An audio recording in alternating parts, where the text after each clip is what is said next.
Welcome into A to Z Sports Prime Time on this Sunday, March the 16th. Hope you guys are having a great weekend or had a great weekend. A lot of fun college basketball here in Nashville. Unfortunate result for the Vols in the SEC Championship. I got to go to that today. Florida, just the better team. And we got the bracket, which we're really excited about. But we're not talking brackets on prime time. We're talking Titans, and we are talking a transaction that was made on Friday afternoon that caught a lot of people's attention. So we're going to get into the Chido Awuzie, Saturday afternoon is when that transaction was made. We're going to get into why the Titans cut him and what it potentially opens up, both in terms of what's on the roster and also what's available in the draft, because technically there is a conversation to be had, even as unlikely as it might be, about Travis Hunter as the number one overall pick. Again, slim percentage chance, but we will explore that later. A little Sunday Funday at the end of the show. Like the show while you're here. Christian on YouTube knows what's up. Hit that little thumbs up button. We would appreciate when you do it. If you're on Facebook Live, you can share now to public. If you're on Twitter, retweet the show. You know the vibes wherever you're hanging out here. Share this broadcast around. More of you guys will trickle on in here as we get rolling, and we'll look forward to talking about the Titans here with you together and getting into specifically how many different options now the Titans have in a secondary that was, we thought, pretty much filled out until they just lobbed off the heads of, theoretically, a starting corner. Welcome into A to Z Sports Prime Time from the Zen Sports Studios. I'm your host, Buck Rising. Hello. If you're new to the show, welcome in. We're happy to have you. Or if you haven't been here for a while, it's good to see you. If you're here every night, God bless you. Why? But we appreciate you either way. And I'm proud, as always, to be presented to you by the wonderful people at Zen Sports. Promo code ATOZTN gets you in on all the action. ZenSports.com for more information, especially with the beauty of the tournament ahead of us. You've got Bart Durham Injury Law, because you deserve to be paid if you have been in an automobile accident or have sustained a personal injury. BartDurham.com for more info. Two Rivers Ford, the South's most trusted Ford dealer, online at tworiversford.com, where it's also Truck Month. Go check out their F-150s. And TrueMav Fitness in the Gulch. My arms still hurt from Friday, Arm Farm Friday at TrueMav, but it was an awesome workout. I always enjoy their personal training. You can go for group fitness classes, get a membership, workout in their open gym as you please. You can work out for the first time free at TrueMavFitness.com when you mention A to Z Sports. All right, so Saturday, 3 o'clock, transactions come down. Who's getting cut off the Titans roster? Chido Awuzie, interesting enough. It is clear, first, that they cannot wait to distance themselves from the bad decisions that they felt like Ran Carthon made. Because the Titans spent, 228 point something, 228.2, I think was the ballpark figure, in contracts last year. And 5 deals made up the bulk of that spend. It was Chido Awuzie, 3 years, 36.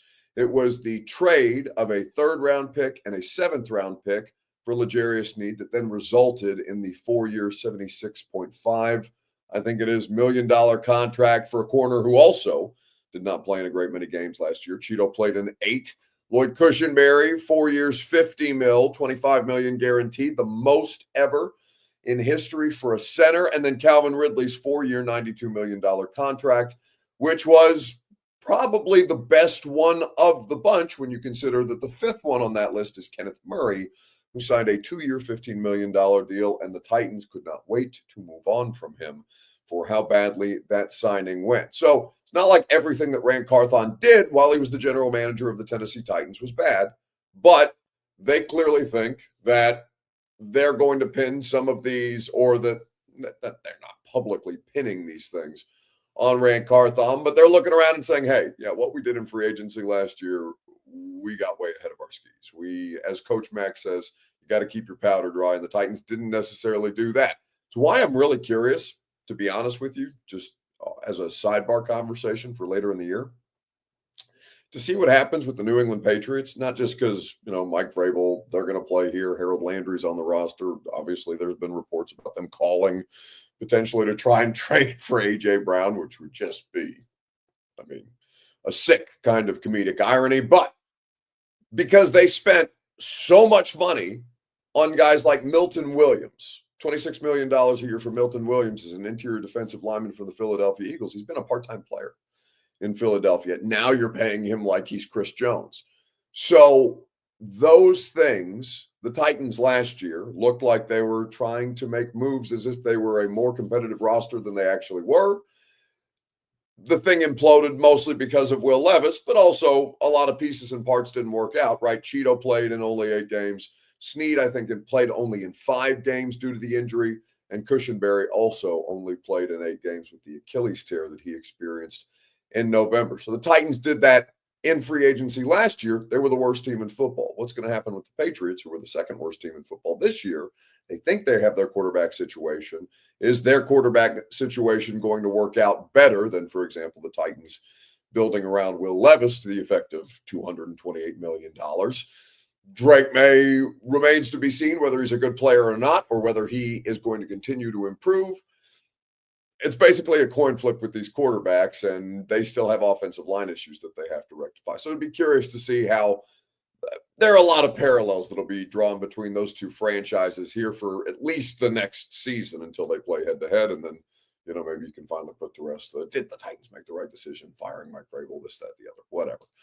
But they cut Chidobe Awuzie, 3 years, $36 million deal. He only made it 1 year into the contract. It is not for financial savings. In part it is for financial savings because you have things like roster bonuses that are coming up that they don't want to be on the hook for. You've got a player who is not terribly available. When he was out there, wasn't all that great to begin with, though. So they're saying, you know what, we've got a cost-effective option in Jarvis Brownley and in Darrell Baker Jr., who we re-signed. Those guys played the vast majority of snaps at corner last year. We're comfortable enough moving on. We'll eat the $12 million this year. We'll save, about $1.5 million against the cap, and we will just go ahead and make the move in that direction because we feel like we want to make a move in that direction anyway. So we'll just go ahead and do it now. Now, again, it doesn't save you any real money because I saw some people saying, well, use the savings from cutting Chido to extend Roger McCreary. I said, what, all $500,000, $1 million that you might save with Chidobe Awuzie off the roster? That's the money that you're going to put in the Roger McCreary piggy bank? Okay, I guess that can be a part of the solution, but it's not like the savings are of great consequence there. So it also opens up opportunity. Are they going to go in the direction of Jarvis Brownley as a starter on the outside? And would that leave McCreary in the slot? And then in a perfect world, L'Jarius Sneed also on the outside. We'll get into the Travis Hunter conversation here in just a second. But the question is, fair or foul? Cutting Chidobe Awuzie at this point, 1 year into a 3-year deal. Fair or foul? In the comment section, it's your Two Rivers Ford take. As always, it is presented by Two Rivers Ford, where it is truck month at the South's most trusted Ford dealer. So many F-150s on the lot right now for you to go out, for you to test drive, for you to meet with their non-commissioned sales team. So there's no pressure on you throughout the course of the car buying process. It's always fast, easy, and fun at Two Rivers Ford. Award-winning customer service and quality American-made Ford vehicles like the baddest truck on the road, the Ford F-150. Go check them out at Two Rivers Ford today. So the Titans moving on from Chido. How do you feel about it? Major Keys, fair. Titans, Kyle, fair. AC, fair. Richie, fair as F. I have not seen a single foul based on the comments that are coming in right now. Matt Lawler says, fair. We were trying to get the last good years of his prime, but his body had different ideas. Okay, 1 foul, 2 fouls. I see a couple of fouls here now. Bork says it's hard to find decent corners and there are no savings to it. Steven agrees in principle with the assessment. So Chido Awuzie last year, 8 games, not really a factor for the Titans defense. And as we preface all of these conversations, Pro Football Focus grades are not the end-all, be-all, right? But if you look at just some of the numbers around Chido last year for the Titans in the games that he appeared in, because he played the first 3 games of the season. So at Chicago, home New York, home Green Bay. Then he did not play again until Jacksonville in week 14, and then he played out the stretch for the rest of the season after that lengthy injured reserve stint. He had 1 pass breakup last year. He had 1 interception. He allowed 12.3 yards per reception. He allowed a completion percentage of 56%. And when he was out there, he allowed 14 receptions on 25 passes. He also had, it looks like, is that a forced fumble that's in there? I'm not sure what FFM is on the forced fumble. Yes, he did force a fumble last year and came up with 4 defensive stops as far as in the run game. So what that would have looked like over a full season, we will never know, because he only played in those 8 games and missed such a huge chunk of the season. By the time Chido Awuzie came back into the lineup, the Titans were out of the running, right? The Titans were out of the running basically by week 3 when he got injured the first time around. But you get my point. When he came back, they were dead in the water, and so how much better he could have made them at that point when they had so many other issues going on. It's a tough hypothetical to answer. So fair or foul is the question. And it's fair because of one thing. Well, there's 2 things, I guess, that you could dive into specifically. But it's fair because of Jarvis Brownley. And I'll explain what I mean by that here in just a second, right after I remind you that the Primetime program is made possible by Zen Sports. Promo code ATOZTN gets you in on all the action. Zen Sports, promo code ATOZTN for all your college basketball bets. Not just college basketball, though the tournament is upon us. We have brackets. We're excited. The NBA, the NHL, Major League Baseball getting ready to get started. Promo code ATOZTN gets you involved with that $100 no danger first wager. Terms and conditions do apply. Gambling problem, call 1-800-889-9789. Must be 21 plus and in the state of Tennessee to bet. So it's not a situation where you look at the Titans and say, well, financially, it makes a lot of sense to cut Chido. Doesn't make that much sense, right? If you look at the contract for Chidobe Awuzie and what they signed him to, he signed a 3-year, $36 million deal on March 11th, 2024. On March 15th, 2025, he was released, and they saved $1.99 million of cap. So they had to eat $12 million, and it would be 13. It was 13 total to release him. So 1.99, or a little more than 13, 1.99 in savings can be used in some form or fashion. So it's not completely inconsequential, but in a salary cap era where I believe our cap is at 279.5 this year, if I'm not mistaken, that amount of savings, it's not just a financial move, not a purely financial move. Now, I haven't seen his contract specifically, so he may have had a roster bonus that was due coming up that they weren't interested in paying, and that might have potentially motivated to make the release sooner rather than later. So they did that, and now Chidobe Awuzie will have the second wave of free agency to see what's out there, to explore what's on the market. It is fair, though, because they have Jarvis Brownley and Darrell Baker Jr. in-house, who they weren't perfect last year, but they held their own for the most part. And certainly Brownley,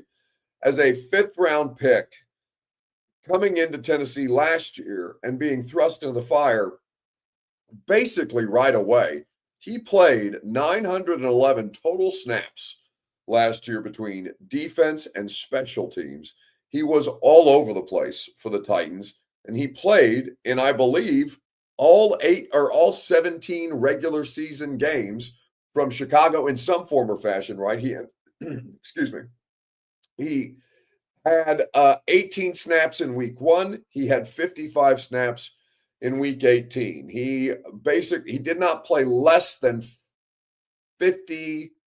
He did not play less than 46 snaps from week 4 through week 18 for Jarvis Brownley Jr. And he wasn't perfect, right? He was highly penalized, very, very grab. He's going to have to work on his technique and getting his hands inside to make sure that he's not getting called as often. He can still use some of those tactics, give himself an advantage, but he's going to have to clean up his technique. 9 penalties on one player is unacceptable.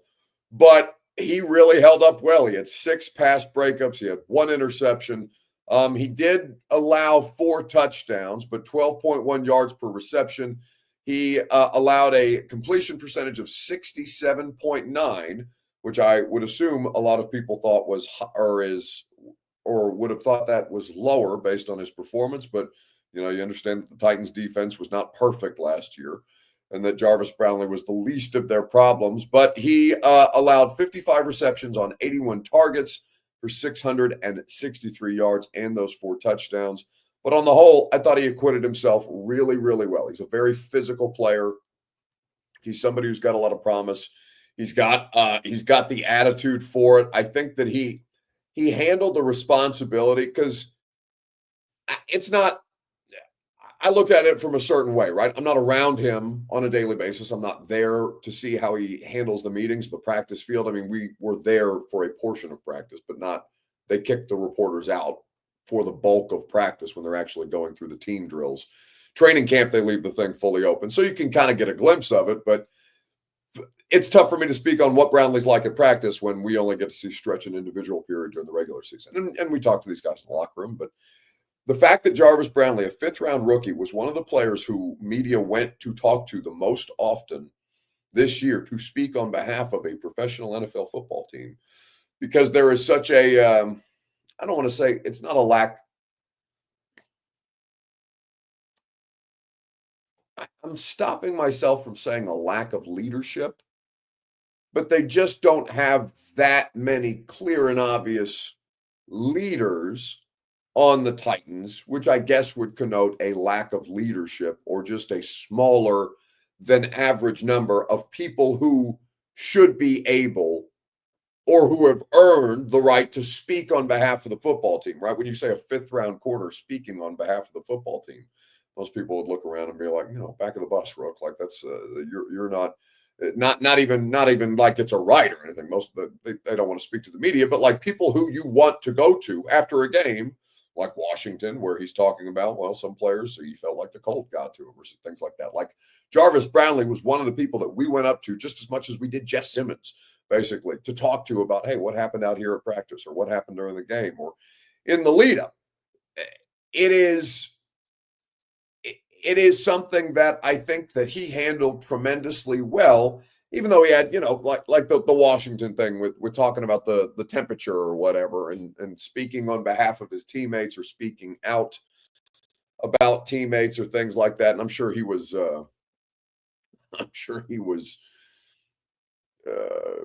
reprimanded, maybe a strong word, but chastised a little bit after that. He really didn't make public missteps. Now, again, was his play perfect? No. Was he the best corner in the world last year? No. But there's been a lot of comparisons made between him and L'Jarius Sneed just based off the profile. Now, not to say, because L'Jarius Sneed was one of the best corners in the NFL for a considerable period of time. Last year, obviously, was a setback for him. We'll see how he rebounds. But L'Jarius Sneed, with a 4th-round pick out of La Tech, and made himself, because of the attitude and because of the physical abilities, they both got length to them. They're bigger than average corners, you would say, longer than average corners. Jarvis Brownley, the attitude, the play style, just the general maturity, I would say, you could see a world where Brownley was in the mold of a L'Jarius Sneed on his rookie contract before he, ended up making $17.6 million a year from the Titans after he was traded from Kansas City to Tennessee. So you're looking for maybe not the best corner in the NFL, but can you get starting caliber corner play out of Jarvis Brownley? And there's reason to believe, based on last year, that he's capable of that. And I think he handled a variety of these things well. So when you look at why the Titans ultimately decided to cut Chido, there's a couple of different reasons there, but Brownlee is probably the biggest one. Now, he's got to acquit himself. He's got to continue to improve. He's got to build on his performances from last year. Like I said, he's got to get technically better. And I know that they will look at a couple of different things. They're going to bring in a different cornerbacks coach this year because Chris Harris obviously went to the New York Jets. So we'll see how his situation changes or if there are places where they can continue to improve with him based on that specific position coaching change. But it makes sense for a couple of different reasons, even if the finances don't on paper make the most sense in the world. If you're going to cut bait with a player, it's better to just move on if it's financially viable. And while it was not the most financially viable to cut Chido this year, if they knew they were going to move on, then just move on. Now, does it make a conversation about Travis Hunter worth having? Because now the Titans theoretically have another need to add to their roster or a more obvious need to add to their roster in the cornerback room. Let's talk about that together in the comment section on Facebook, YouTube, Twitter, and Twitch. What percentage chance would you give the Titans of drafting Travis Hunter first overall? Let's talk about it. And as you file your comments in or fill your comments in, I'll remind you that the Primetime program is made possible by True Math Fitness in the Gulch. Your first workout is free as a Middle Tennessee resident. At True Math, they don't recycle workouts. You're getting a different challenge every day. They have it scheduled Sunday through Friday, Sunday through Saturday, for you to be able to maximize your fitness goals, especially in their group fitness classes. I personally enjoy those. I go on Fridays for personal training. That's a different vibe, but it's also hugely effective. And I'm trying to get ready to go to Palm Beach here in a couple of weeks for owners meetings. Going to have great coverage for you down there from Palm Beach, which I'm looking forward to. I've never done an owners meeting before, so it's going to be interesting. But I told the team at True Math, I'm like, hey, I got to get in a bathing suit here in about a month. Let's get this thing up and rocking at a point where I'm not going to look like a beached whale down at the breakers. So True Math Fitness helps me accomplish my fitness goals. They can do the same for you. TrueMathFitness.com for that first workout free as a Middle Tennessee resident. All right. So Travis Hunter, is the conversation worth having? What percentage chance do you give the Titans of drafting Travis Hunter with the first overall pick? Now, there's a couple of things to factor in here, right? Because as of Friday or Thursday, the path to Cam Ward, the quarterback, with the number one overall pick has never felt more obvious. But the Titans don't have to pick number one overall. Now, I'm asking you what percentage chance the Titans take Travis Hunter with the number one overall pick, and that obviously would be a much lower percentage. Because if I'm not mistaken, and I don't know if Bert would know this off the top of my head or might correct me if I'm wrong, but I don't think a corner has ever been drafted with the number one overall pick in the NFL draft, at least not in the modern NFL era. I would be stunned if there was actually a corner that had been taken number one overall. None comes to mind, or at least certainly not the last 20 to 25 years of football that I would be able to recall off the top of my head. So that would be an upset unto itself because they do view him as a corner. Brian Callahan said that at the combine. He does have utility that we've not seen, though it is going to be a question how that translates at the NFL level. So when the Titans signed Brandon Allen to be the backup quarterback, and that was the move that they made at quarterback, and Will Levis is the only player on the roster, you're looking around and saying, all right, Cam Ward or bust.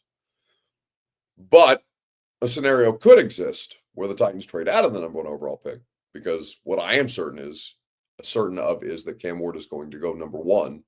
We just don't know to whom Cam Ward is going to be drafted.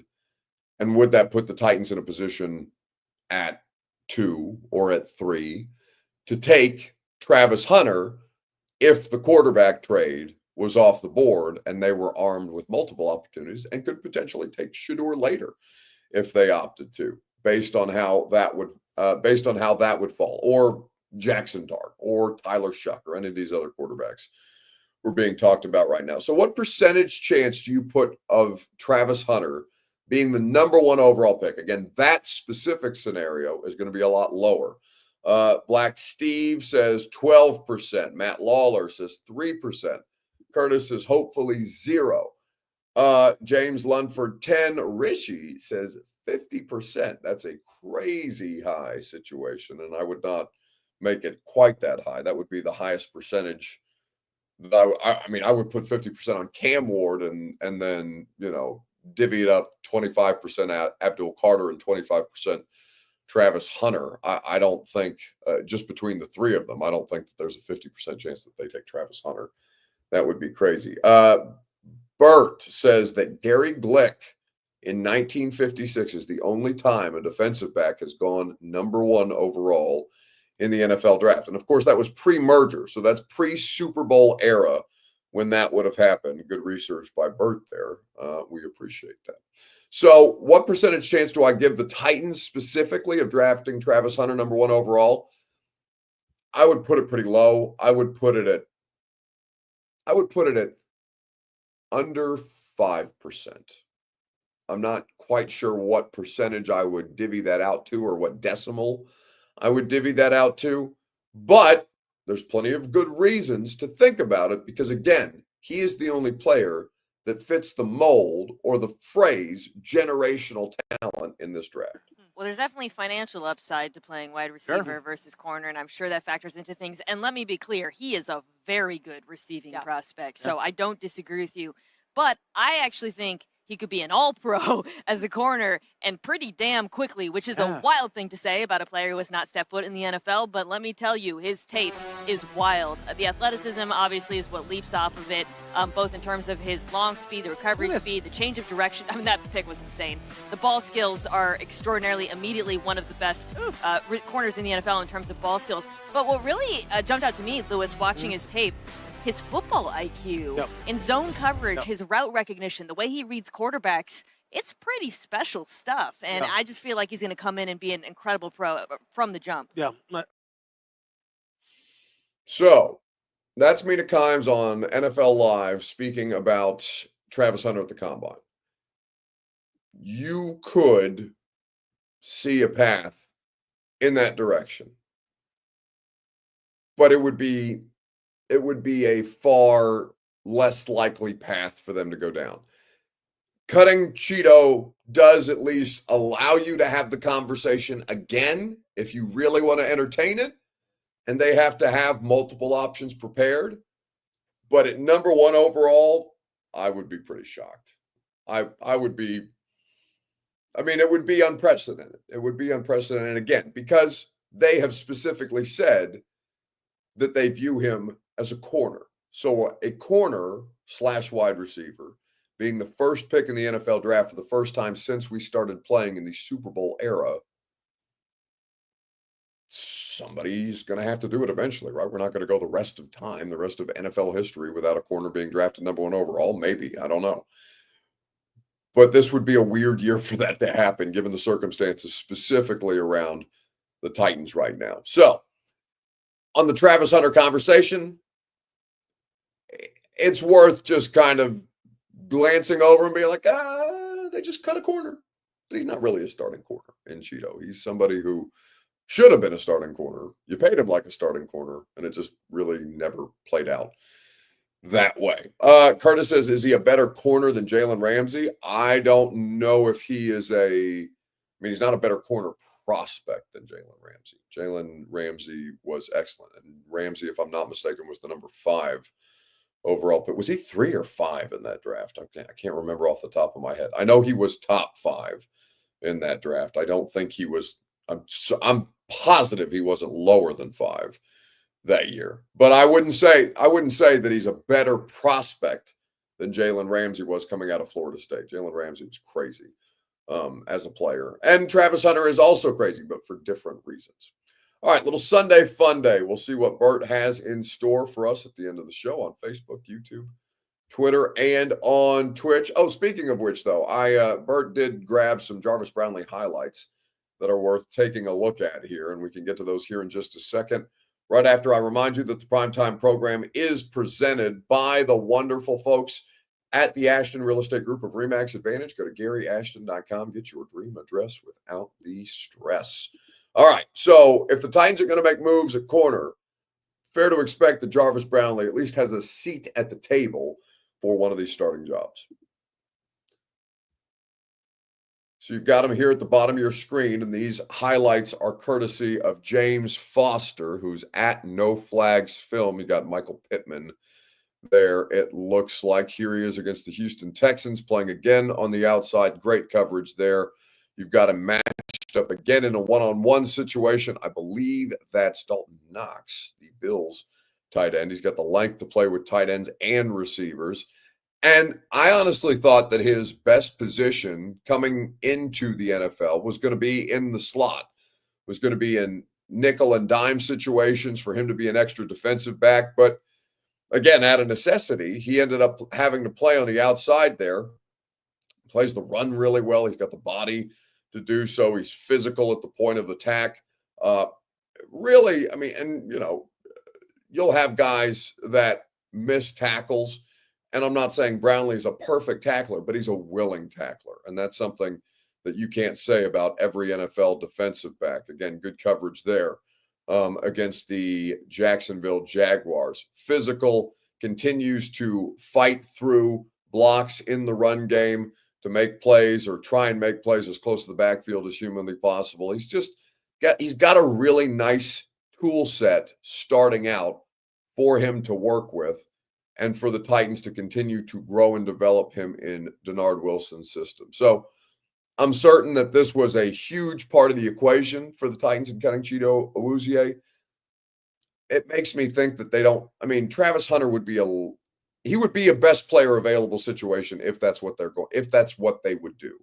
Like, that would be the argument for Travis Hunter, because it's not like they have a glaring need at corner unless Snead is not healthy enough to play again, which would, of course, be a disaster. And you can't cut bait with both of them 1 year into the contract, Chido and Snead, that is. There's way more guaranteed money tied up in Snead than there was with Chido Awuzie, who at least you were able to save some money on if it was a very small amount. So again, these highlights courtesy of James Foster at No Flags Film there of Jarvis Brownley in his rookie season, playing 900 plus snaps. Pretty good for the rookie out of Louisville. All right. William Jones asked, who signed Mac Jones? The 49ers, which was an interesting signing there because, of course, famously, Kyle Shanahan had kind of conflicting feelings about taking Trey Lance or Mac Jones in that 2021 draft. They ultimately traded a couple of first-round picks to pick Trey Lance, and, easy to do with the results in hand, be like, oh, well, that was stupid. They shouldn't have done that. Overthought it, and maybe Mac Jones wouldn't have been much better, but he probably would have been better than Trey Lance ended up being, who just never really flashed. James Patrick Ellis says, who's the quarterback at that point? Better be Cam Ward. I mean, if we're talking about a season where the Titans go into it with Brandon Allen and Will Levis competing, I don't know what I'll do. I'll have to start going to therapy. I'll have to start going to therapy for your guys' sake, because I will be unbearable if I have to cover a season where Brandon Allen and Will Levis are the Titans' starting quarterback options. All right, so all that to say, Sunday Funday, what's the best thing that you saw on the internet this week? Speaking of Travis Hunter, how about a little Travis Hunter highlights? And I think he might be the reason why the City Reapers get the champion. Oh my God, that's a dime! Touchdown! C1 in. That is Travis Hunter. Travis Hunter is the runner. Let's go! Just like his older brother with the dances on the end zone. All right, so there is Travis Hunter, and then there's Travis Hunter. Travis Hunter is the player that you just saw in this 7-on-7 competition as a wide receiver doing his dance. Now, Bert pointed this out. Travis Hunter, coming out of high school, looked like a grown man. Travis Hunter very much looks like somebody who's coming out of high school, getting ready to go to college. Doesn't have the build of his brother, but we'll see if he doesn't end up having some level of high-level athletic success. His brother, again, is unprecedented. Would fit the moniker of generational talent, because there's not been a college football player ever like Travis Hunter. Travis Hunter, we'll see what his ceiling ends up being in the college game and whether or not he's able to at some point translate that into an NFL prospect. Will be interesting to see. Quickly, before we wrap up the primetime program. Always appreciate you guys hanging out. We'll talk a lot of hoops tomorrow on the radio show. We'll mix in some Titans talk as well. Of course, if anything happens on the press conference front with Tennessee, we'll keep you updated there too. We did not meet with the free agents that they agreed to terms with, so we will, I'm sure, at some point have some level of press conferences and speak to Mike Borgonzi. We should at some point this week about the moves that they've made, because they've made some moves that, it's worth asking the questions. Hey, what does this tell us about the direction that you're heading in for the number 1 overall pick? And should it just be a given that Cam Ward is going to be the move? I haven't read through the latest reporting on New York. Some of you guys are telling me that Jordan Renan has new information about the Giants' level of interest in the number 1 overall pick and how that might potentially be waning. That is something that I will have to do more reading on before we talk about the radio show tomorrow, because, of course, that would impact the Titans and a potential trade out. The fewer partners that they have, obviously, the less likely it is that they would make a move or be interested in making a move and just go ahead and take the quarterback there. Quick reminder, though, before we wrap up for the evening, that the primetime program made possible by Bart Durham Injury Law. You deserve to be paid. And the Bart Durham team is there to help you because they have helped people in Tennessee and Kentucky for over 75 years get the payday that they deserve when it comes to automobile accidents and personal injury law. BartDurham.com for more information. All right, radio show tomorrow, 10 to 1. It's going to be awesome. We're going to have Casey Alexander to break down the brackets. We'll talk about the result with the Vols. We will get into the seeding of the NCAA tournament. We will get into the Titans more, of course, in the direction that we seem to be heading ahead of the NFL draft. All kinds of good news and information. Well, a lot of stuff happened around the league this weekend as well. March is upon us. It's exciting. It's joyful. I love college basketball so much. It's my favorite time of the year. Have a great rest of your evening, and I will see you tomorrow morning with Bert and Lucas at 10 a.m. on 104.5 The Zone. Go home! Go home! Go home! You're embarrassing Nashville! Go home!